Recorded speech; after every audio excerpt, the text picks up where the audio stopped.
नमस्कार। दिन भर की हर खबर से आपको करने खबरदार, मैं हूं श्वेता सिंह। भारत के संविधान की शुरुआत हम भारत के लोग से होती है, लेकिन आजादी के 70 वर्ष में देश के सिस्टम ने इसे हम भारत के लाचार लोग बना दिया है। आज हम खबरदार में सबसे पहले लाचार भारत के 8 बेबस वीडियो का विश्लेषण करेंगे, जिनमें मजबूरी, बेबसी, लाचारी, गुस्सा, आक्रोश की ऐसी तस्वीरें हैं जो परिवार से लेकर समाज तक और समाज से लेकर सिस्टम और सरकारों तक सबको सोचने पर मजबूर कर देंगी कि 70 वर्ष में भी हमारे बीच किस तरह से लाचार भारत दिखता है। इन 4 तस्वीरों से आप इस लाचार भारत का हाल देखिए, जहां एम्बुलेंस नहीं मिलती है, पति अपने कंधे पर पत्नी की लाश ढोकर ले जाता है, जहां एम्बुलेंस नहीं मिलती है तो लाश को बांस में लटका कर ले जाया जाता है, जहां अस्पताल तक पहुंचने की सुविधा नहीं है, 6 किलोमीटर तक गर्भवती महिला को पैदल चलना पड़ता है, जहां सड़क नहीं है तो तालाब से होकर शव यात्रा निकालनी पड़ती है। यह उस देश की असली तस्वीर है जहां कहा जाता है कि अपमानित होकर जीने से अच्छा होता है सम्मान से मरना, लेकिन यहां जीना और मरना एक जैसा हो गया है। ये सिर्फ तस्वीरें नहीं है, हम भारत के लाचार लोगों की चीखें हैं जो सिस्टम की खामोशी में दम तोड़ देती है।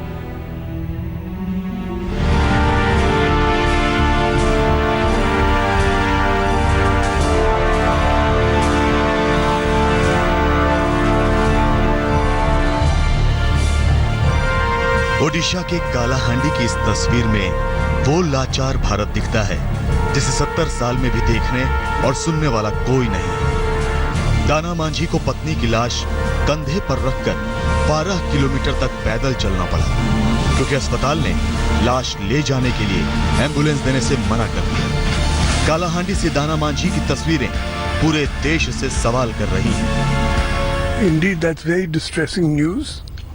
And we've ordered an inquiry, and very stringent action shall be taken against whoever found guilty. And we have a new policy in force now, which is ambulance services to take dead bodies where they're required to be taken. Previously it was not there, sir? We've just announced it. सिर्फ कालाहांडी के दाना मांझी ही क्यों, बेबस और लाचार भारत हर कोने में मौजूद है। ये ओडिशा के बालासोर की तस्वीरें। बुजुर्ग महिला की लाश बांस पर लटका कर ले जाई जा रही है। क्यों? क्योंकि अस्पताल से मिलने वाली एम्बुलेंस का इंतजार कब तक करते? लाश के हाथ पैर तोड़कर उसी के कपड़े में बांधकर बांस पर लटका दिया और अस्पताल से रेलवे स्टेशन तक 3 किलोमीटर तक ऐसे ही चलते रहे। इस लाचार भारत में सिस्टम को जब किसी के जीने से फर्क नहीं पड़ता तो मरने के बाद कौन पूछेगा? जीने से सिस्टम को फर्क पड़ता तो दाना मांझी को टीबी से पीड़ित अपनी पत्नी की इलाज के लिए 60 किलोमीटर दूर नहीं जाना पड़ता। जिला अस्पताल में पत्नी की मौत हुई। गरीब परिवार के पास लाश ले जाने के लिए गाड़ी के पैसे नहीं थे। अस्पताल ने भी एम्बुलेंस देने से मना कर दिया। कहां नहीं दिख रहा है लाचार भारत? ओडिशा से अब मध्य प्रदेश देखिए। छतरपुर जिले में एक गर्भवती महिला अस्पताल पहुंचने के लिए 6 किलोमीटर तक पैदल चली। गर्भवती महिलाओं के लिए हेल्पलाइन नंबर है और जननी एक्सप्रेस योजना है। इसके बावजूद ना हेल्पलाइन में नंबर लगा, ना कोई जननी एक्सप्रेस गाड़ी आई। 6 किलोमीटर पैदल चलने के बाद इस गर्भवती महिला को मुख्य सड़क पर ऑटो मिला तो ये अस्पताल पहुंची, नहीं तो रास्ते में ही डिलीवरी हो जाती। सकते हैं ना अस्पताल दे सकते हैं, ना ही सड़कें दे सकते हैं। मध्य प्रदेश के ही जबलपुर में इन लोगों की लाचारगी और बेबसी को देखिए। अंतिम संस्कार के लिए शव यात्रा लेकर लोगों को तालाब से होकर जाना पड़ रहा है, क्योंकि शमशान तक जाने के लिए कोई सड़क नहीं है। खेतों के बीच से जाना पड़ता है और खेत का रास्ता गांव के दूसरे दबंग लोगों की जमीन पर है। उन्होंने वहां से शव यात्रा को जाने नहीं दिया। सर वो कब्जा तो नलिन शर्मा का है। कब्जा नहीं का नहीं क्या कब्जा? तो क्या रास्ता वगैरह आप लोगों को नहीं दे रहे? नहीं सर, नहीं दे रहे, रास्ता नहीं दे रहे। क्या चाहते हैं आप? हम लोग सर रास्ता चाहते हैं, चाहिए हम लोग को। इसकी शिकायत की आप लोगों ने कहीं? जी सर, बहुत की सर, बहुत सर, बहुत शिकायत की, कई सालों से शिकायत की। इससे ज्यादा शर्म की बात उस भारत के लिए क्या हो सकती है जो आजादी के 70वें वर्ष में आगाज कर चुका है, लेकिन सिस्टम और समाज की सोच आज भी 70 वर्ष पिछड़ी है, जहां की सिस्टम से लेकर समाज तक किसी को किसी के जीने से मरने तक कोई फर्क नहीं पड़ता। चमकते भारत के बीच लाचार भारत की चीखें सिस्टम की खामोशी के साथ ही दम तोड़ देती है। आज तक ब्यूरो। 70 वर्ष में भी हम ऐसा सिस्टम नहीं बना सके जिसमें किसी व्यक्ति को इलाज के लिए 60 किलोमीटर दूर न चलना पड़े, किसी व्यक्ति को अपने मृत परिजन की लाश को 12 किलोमीटर तक कंधे पर ढोते हुए न चलना पड़े। हम आपको भारत के बीमार हेल्थ सिस्टम के आंकड़े दिखाते हैं। ग्रामीण भारत में 32% लोगों को किसी भी तरह की प्राथमिक स्वास्थ्य सेवा के लिए 5 किलोमीटर से ज्यादा का औसत सफर तय करना पड़ता है। भारत दुनिया का वो सबसे बड़ा देश है जहां मामूली बीमारियों में भी सबसे ज्यादा मौतें होती हैं। ऐसी बीमारियां जिनका सामान्य इलाज मौजूद होता है। भारत में हर 1 लाख की आबादी में 253 मौतें सामान्य बीमारियों से होती हैं, जबकि दुनिया भर का औसत सिर्फ 178 है। भारत उन सबसे बड़े देशों में है जहां एक परिवार की आमदनी का 57% हिस्सा सिर्फ हेल्थ केयर पर खर्च होता है। भारत में 10,000 की आबादी पर सिर्फ 60 डॉक्टर हैं, जबकि अमेरिका में 10,000 की आबादी पर 25 डॉक्टर हैं। भारत में 10,000 की आबादी पर सिर्फ 11 नर्स हैं, जबकि अमेरिका में 10,000 की आबादी पर 111 नर्स हैं। स्वास्थ्य सेवाओं में भारत जीडीपी का सिर्फ 1.34% हिस्सा ही खर्च करता है, जबकि अमेरिका जीडीपी का 8% हेल्थ केयर पर खर्च करता है। WHO की रिपोर्ट के मुताबिक भारत में महंगे इलाज की वजह से गंभीर बीमारियों के शिकार लोगों में 32% लोग हर वर्ष गरीबी रेखा के नीचे पहुंच जाते हैं। लाचार भारत सिर्फ सिस्टम में नहीं दिखता, समाज और परिवार में दिखता है। खबरदार में हमने आपको लाचार भारत की 4 तस्वीरें दिखाई। अब हम उन 4 तस्वीरों का विश्लेषण करेंगे जिनमें दर्द, आक्रोश और आंसू है। सिस्टम की संवेदना शून्य है तो समाज की दया, ममता और करुणा भी शून्य है। दिल्ली और बरेली में लाचार मासूम बच्चे इसका शिकार हैं, तो बिहार, यूपी में बाढ़ से लाचार लोग इसका शिकार हैं। सिस्टम हो, समाज हो या परिवार हो, हर जगह से त्रासदी की कहानियों में लाचार भारत दिखता है। 8 वर्ष की हिमांशी और 3 वर्ष की दीपाली की सूनी आंखें सबसे सवाल पूछ रही हैं कि उनको बेटी होने की सजा क्यों दी गई। माँ बाप इकलौते बेटे को अपने साथ ले गए और घर में 2 बच्चियों को दम तोड़ने के लिए अकेला छोड़ दिया। तो आपको 3-4 दिन तक खाना नहीं मिला? पिता ये बताया घर में अकेले थे आप दोनों? कि नशे का आदी। मम्मी पापा आपको पसंद है, आपका ध्यान रखते थे वो या नहीं? नहीं रखते थे। क्या बोलते हैं पापा? पापा कहते थे अगर तू बाहर चली गई तो तेरे को जान से खत्म कर दूंगा। पहले मम्मी गई थी, फिर पापा गए थे। कहाँ चले गए थे, कुछ बता कर गए थे? हाँ। क्या कह रहे थे? के गए थे मैं इसको लेकर कहीं जा रही हूँ। हम अंदर बनते, फिर मकानदार को जब रोने की आवाज आई, फिर उन्होंने आकर बाहर से कुंडी खोली, जब जाकर हम बाहर आए। दिल्ली के समय पर बादली की बंद गलियां और सीलन से भरे घर में 7 दिन तक हिमांशी और दीपाली को बिना खाना पानी भूखे मरने के लिए ही परिवार ने अकेला छोड़ दिया। ये बच्चियां 7 दिन से जिंदा रहने के लिए जूझती रहीं। बंद पड़े घर में गंदगी ने ऐसा इन्फेक्शन कर दिया कि घावों में कीड़े तक पड़ गए। मैं तो यहाँ 20 तारीख को आया था सुबह 8 बजे, देखा कि वहाँ इमरजेंसी में इनका ऑपरेशन हुआ। 60-70 कीड़े मेरे सामने निकले सिर में से, फोड़े में से। हाँ, ट्रीटमेंट हो रहा था सर इनका। वो इन दोनों बेटियों की किस्मत अच्छी थी कि पड़ोसियों की नजर पड़ गई। पुलिस को बुलाया गया, घर के अंदर गए तो ऐसा हाल देखा कि रूह कांप गई। इन मासूमों को अस्पताल ले जाया गया। जिंदगी तो बच गई, लेकिन माँ बाप ने जो जख्म दिए हैं वो जिंदगी भर लगे रहेंगे। दोनों बच्चे भूखे थे, पता नहीं कितने दिनों से उन्होंने खाना नहीं खाया था और दोनों के सर में कीड़े पड़े हुए थे। हम ये कोशिश कर रहे हैं कि किसी तरह कोई NGO या कोई बच्चों का संगठन जो इनको ऐसे बच्चों को ले सके। हम ये नहीं चाहते कि ये बच्चे वापस उसी माहौल में जाएं और फिर दोबारा से इनके साथ वही हो जो पहले हुआ था। क्या करे ये मासूम जिसे उसकी माँ ही बेरहमी से मार रही है। कभी गला दबाती है, कभी गर्दन पकड़कर हवा में लहरा देती है, कभी गुस्से में बच्चे को पलंग पर पटकती है तो कभी चूड़ियों को तोड़ देती है। एक माँ ही इस तरह से अपने 1.5 साल के बेटे की जान की दुश्मन बन जाए तो फिर कहने, देखने और सुनने को क्या बाकी है। बरेली के पति पत्नी के झगड़े में इस 1.5 वर्ष के बच्चे की जिंदगी जहन्नुम बन गई है। अच्छा भी नहीं है, शराबी का भी बहुत है, ना खर्चा पानी कुछ नहीं, ड्रिंक 24 घंटे पीता है। माँ बाप को, पूरे परिवार को गाली देता है। माँ बाप को कह रहा है गोली मार दूंगा, तो ये भी मतलब पुलिस वालों से कह के मतलब पिटवाऊंगा, मारपीट करता ही है। नशीली दवा वगैरह देता था? दवा देता था, कहता था ब्लड प्रेशर की है। हमें चक्कर आ जाते थे, हम गिर जाते थे। पास पड़ोस और ये सब बताता था कि तुम्हारा बच्चा बहुत रो रहा है और वो उसको केयर नहीं करती है, उसका देखभाल नहीं करती है, दिन भर उसको दूध नहीं देती थी। तो ये सब जब पता लगा तो उसके बाद फिर मैंने सीसी कैमरे अपने पोर्शन में अपने लगवाने के बाद फिर मैं डेली अपनी कॉल डिटेल चेक करता था, उसकी सारी फुटेज सारी चेक करता था। इसी करते करते फिर ये फुटेज मेरे हाथ में लगी कि उसने एक बार कई बार मतलब बच्चे को मारने की भी कोशिश करी। मेरे पीछे की बात है। ये कैसा समाज है जहां करुणा, ममता, दया सब शून्य हो गए हैं, सब संवेदनहीन हो चुके हैं। यहाँ कोई किसी का नहीं। समाज से पीड़ित, सिस्टम से पीड़ित, बेबस, लाचार, मजबूर भारत के हर तरफ आंसू है या फिर गुस्सा है। खाना हो गया, बाल बच्चा सब के हम पानी में पड़ा हुआ। यह गुस्सा है, आक्रोश है बिहार के समस्तीपुर का। 4 दिन भूख से तड़पना क्या होता है, इसे कौन समझेगा। सिस्टम के कान दर्द की आवाजों को क्यों अनसुना कर रहे हैं।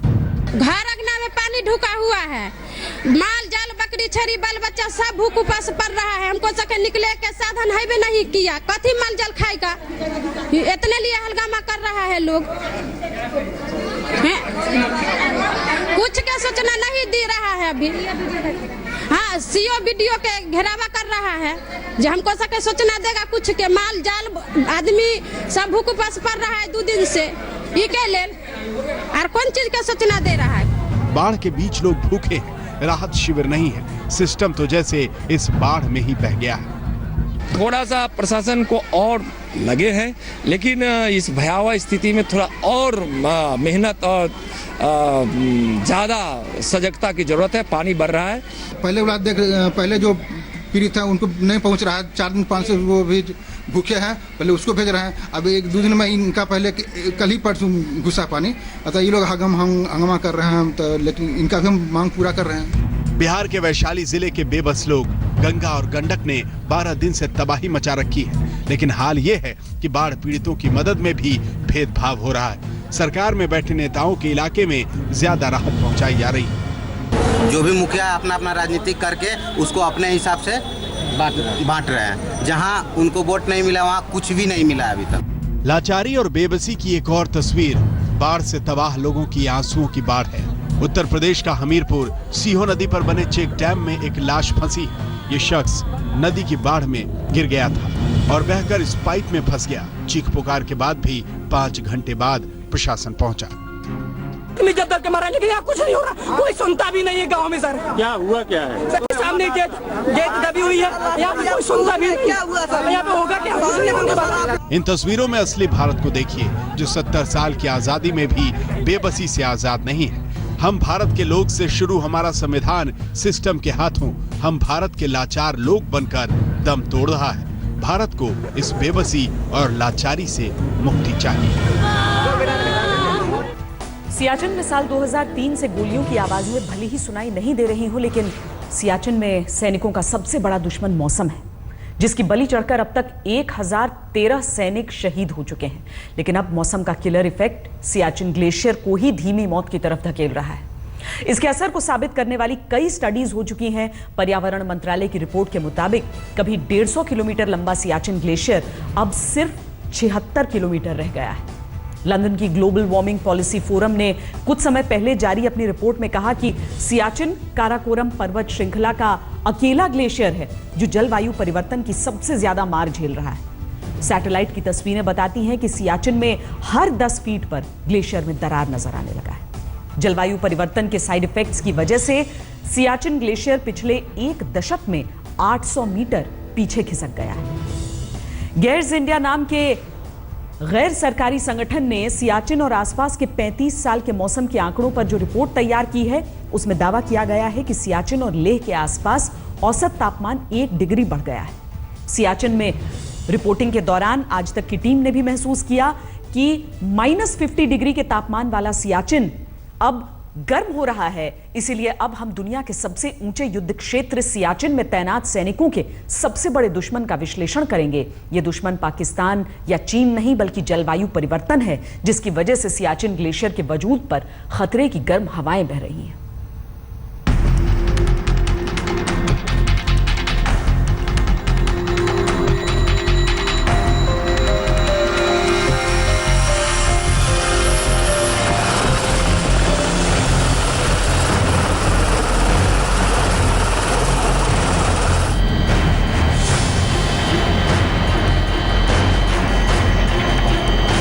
वक्त हम सियाचिन ग्लेशियर की एक फॉरवर्ड पोस्ट पर मौजूद हैं और ये करीब 17,000 फीट की ऊंचाई पर मौजूद है।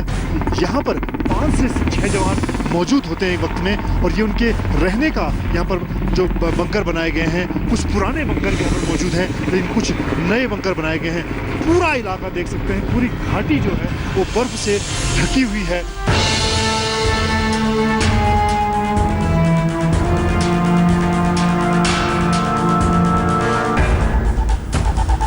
दुनिया के सबसे ऊंचे युद्ध क्षेत्र में भारतीय सैनिक कैसे देश की सुरक्षा में तैनात रहते हैं, ये तस्वीरें उसकी गवाही देती हैं।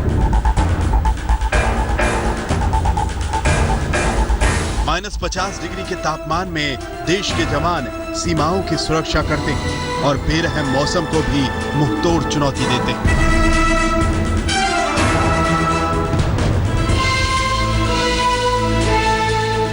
लेकिन जब आज तक की टीम ने सियाचिन का सफर किया तो सियाचिन ग्लेशियर पर बदलते मौसम का एहसास भी हुआ।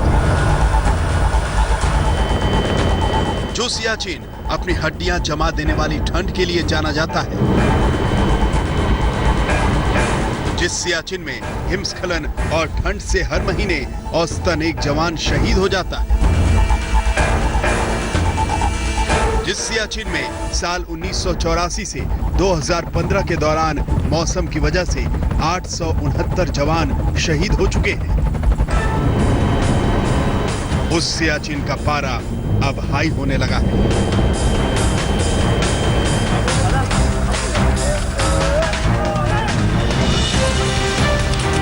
सियाचिन बैटल स्कूल में जवान सियाचिन के मौसम से लोहा लेने की कड़ी ट्रेनिंग कर रहे हैं, लेकिन देखिए जवान जिस पहाड़ पर ट्रैकिंग कर रहे हैं वो काली बर्फ से ढकी है।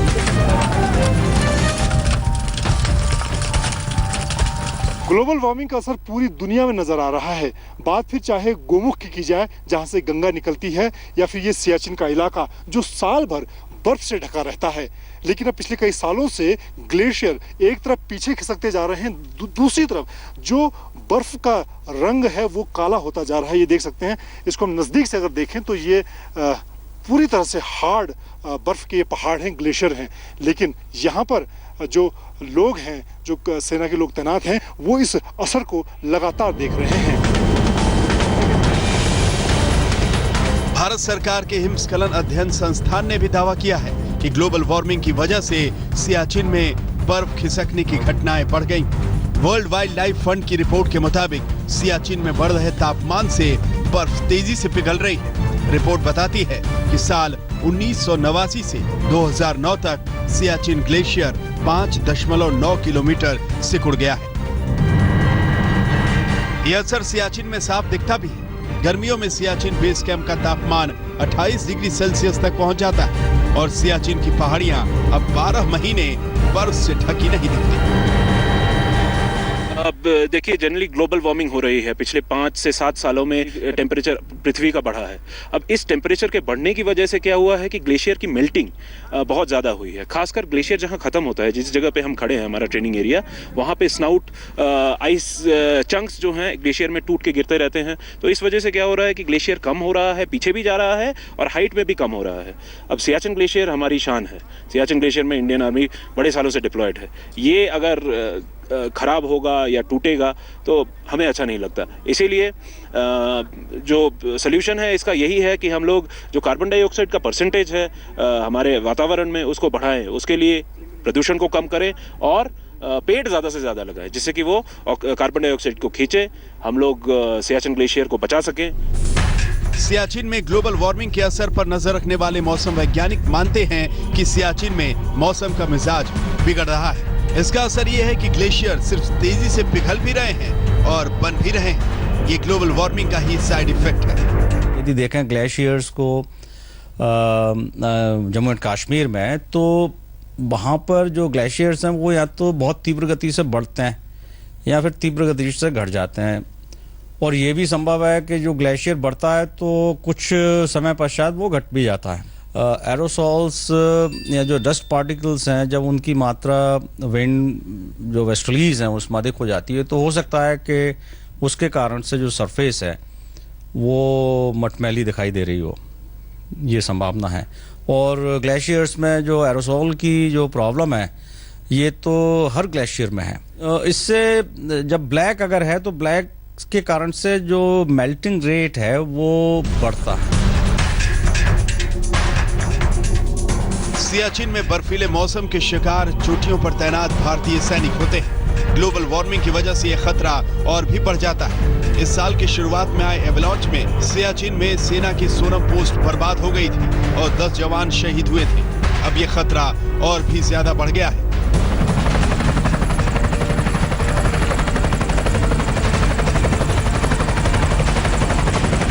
खुद रक्षा मंत्रालय मानता है कि सियाचिन ग्लेशियर पर हिमस्खलन की घटनाओं में 20% तक का इजाफा हुआ है। फर्क जो है, जब ग्लेशियर पिघलना शुरू हो जाए तो डीप क्रेविसेस बन जाते हैं, जिससे अपने ट्रुप्स का वो उन चोटियों तक पहुंचने में डिफिकल्टी हो सकती है। हमने वहाँ पे परमानेंट रूट मार्किंग की हुई है, जिसमें परमानेंट पिट्ठू गाड़े हुए हैं, जिनकी सहायता से उधर जाते हैं। उन सब में तब्दीलियाँ आ सकती हैं, थोड़ी भी नहीं, काफ़ी बड़े पैमाने पर। नए रूट्स की रिकॉनेसेंस करनी पड़ेगी, नए रास्ते बनाने पड़ेंगे, क्रेविसेस आ जाएंगे, डीप रवीन्स आ जाएंगी, स्नो में बड़ी बड़ी खाइयाँ आ जाती हैं बड़ी नीचे तक। वो सारी नई डिफ़िकल्टीज़ होंगी। हमारे जहाँ पे लॉजिस्टिक बेस कैंप्स वगैरह हैं, उनमें थोड़ी शिफ्टिंग करने की हो सकती है ज़रूरत। लेकिन जहाँ तक स्ट्रेटेजिक पोजीशन का ताल्लुक है, किसी भी तरीके से हमारा कोई भी कमज़ोरी नहीं आ सकती।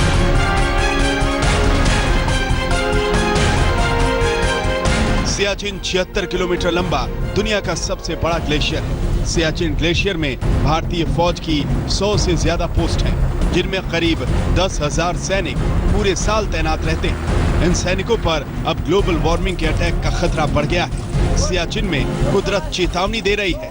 इस चेतावनी को समझने की जरूरत है और सीमा की सुरक्षा के साथ साथ सियाचिन में मौसम की सुरक्षा करना भी बेहद जरूरी है। दिलीप सिंह राठौड़ और जितेंद्र सिंह के साथ मंजीत नेगी, आज तक। आपने देखा कि सियाचिन में ग्लोबल वार्मिंग कैसे अपने साइड इफेक्ट्स छोड़ रही है, जिसकी वजह से सियाचिन में एवलांच की घटनाओं में इजाफा होने लगा है, जिनसे रक्षा मंत्रालय भी अनजान नहीं है। रक्षा मंत्रालय के आंकड़ों के मुताबिक 2012 में सियाचिन में न्यूनतम औसत तापमान -40 डिग्री था। 2015 में जो न्यूनतम तापमान रिकॉर्ड किया गया वो -30 डिग्री रहा। सियाचिन में 2012 में अधिकतम औसत तापमान 13 डिग्री सेल्सियस था, जो 2015 में 15.5 डिग्री सेल्सियस रिकॉर्ड किया गया। सियाचिन में भारतीय सैनिकों का सबसे बड़ा दुश्मन मौसम ही है, जो हर महीने एक जवान की जान ले लेता है। ये सियाचिन में ग्लोबल वार्मिंग के अटैक का असर है, जिसे बेअसर करना जरूरी है, वरना देश के सबसे ऊंचे युद्ध क्षेत्र में जानलेवा मौसम का कहर बढ़ता ही जाएगा। खबरदार में अब हम आपको दुनिया की पहली ड्राइवरलेस कार सर्विस के बारे में बताते हैं, जिसकी शुरुआत सिंगापुर में हो चुकी है, जहां रोबो टैक्सी सर्विस के नाम से ड्राइवरलेस टैक्सी सर्विस का शुभारंभ हुआ है। फिलहाल इसका ट्रायल चल रहा है, लेकिन 2018 तक सिंगापुर की सड़कों पर ड्राइवरलेस कारों की भरमार होने की उम्मीद जताई गई है। तो चलिए आपको दिखाते हैं और बताते हैं कि दुनिया की पहली ड्राइवरलेस कार सिंगापुर की सड़कों पर कैसी परफॉर्मेंस दे रही है।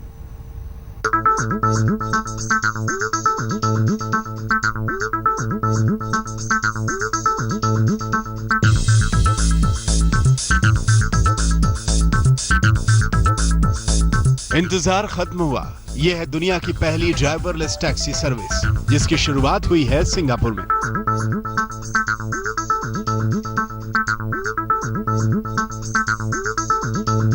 रोबो टैक्सी सर्विस नाम वाली ड्राइवरलेस टैक्सी सर्विस का ट्रायल चल रहा है। सिंगापुर में लोग मोबाइल ऐप के जरिए फिलहाल इस ड्राइवरलेस की मुफ्त ड्राइव का आनंद उठा रहे हैं।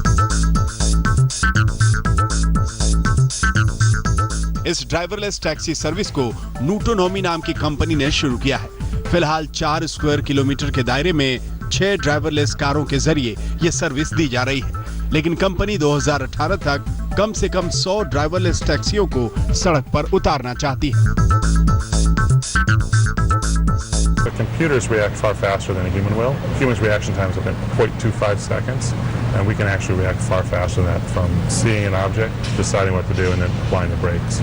And so right now, I would say that the cars certainly are going to be more safer on pedestrians than most humans. We have an extensive health monitoring system in the car that monitors not only the computers, the sensors, the actual cabin of the car to make sure everything is as we expect. And if there's a problem, it lets us know.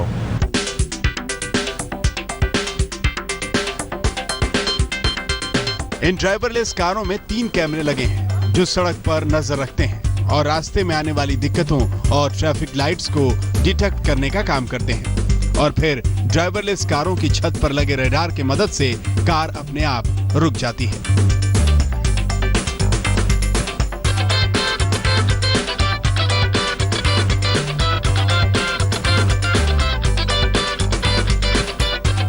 ये car GPS पर काम करती है, इसीलिए रास्ता भूलने का सवाल ही नहीं उठता।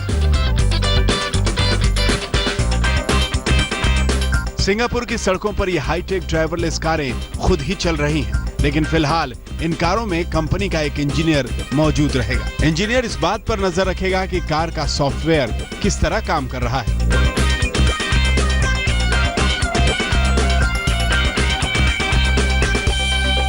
दुनिया भर में ड्राइवरलेस कारों को चलाने की तैयारी हो रही है। टैक्सी कंपनी उबर अमेरिका के पिट्सबर्ग शहर में ड्राइवरलेस कार चलाने की तैयारी में है।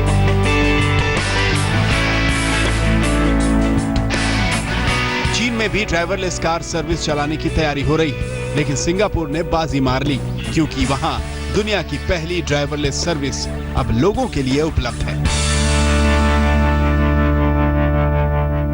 वक्त है एक ब्रेक का। ब्रेक के बाद आपको दिखाएंगे हाफिज सईद की गीदड़ भभकी। आप रहिए खबरदार।